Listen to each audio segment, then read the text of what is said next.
Cement বোঝাই ট্রাকে সজোরে ধাক্কা দিল একটি অটো গাড়ি। এই সংঘর্ষ এতই সজোরে ছিল যে এতে অটো গাড়িটি দুমড়ে মুচড়ে গেছে। জানা গেছে এই ঘটনায় আহত হয়েছেন দুজন। ঘটনাটি বুধবার সকালে সংঘটিত হয়েছে কাটিগড়ার কাতিরাইলে। স্থানীয়রা আহতদের উদ্ধার করে হাসপাতালে প্রেরণ করেন। এদিকে খবর পেয়ে কাটিগড়া পুলিশ ঘটনাস্থলে পৌঁছে দুর্ঘটনাগ্রস্ত অটো গাড়ি ও ট্রাকটি উদ্ধার করে থানায় নিয়ে আসে। দুপুর 1টা নাগাদ ট্রাক চালক উষা রঞ্জন চৌধুরী জানান, তিনি তার ট্রাকে করে সিমেন্ট নিয়ে আগরতলা যাওয়ার পথে কাতিরাইলে জাতীয় সড়কের পাশে তার গাড়িটি দাঁড় করিয়ে একটু বিশ্রাম নিচ্ছিলেন। হঠাৎ করে পিছন থেকে ওই অটো গাড়িটি সজোরে ধাক্কা দিলে এই দুর্ঘটনাটি সংঘটিত হয়। ব্যুরো রিপোর্ট, আজকের বরাক।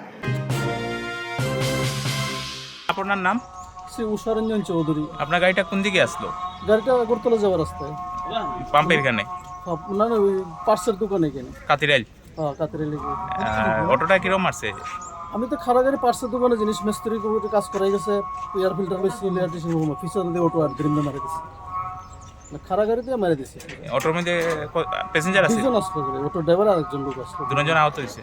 অটো ড্রাইভার আর আহত হয়েছে, আর তাই একজন 8-10 মানুষ তাই আহত হয়েছে। আপনার গাড়িতে কি আছে? সিমেন্ট লুট নিয়েছে।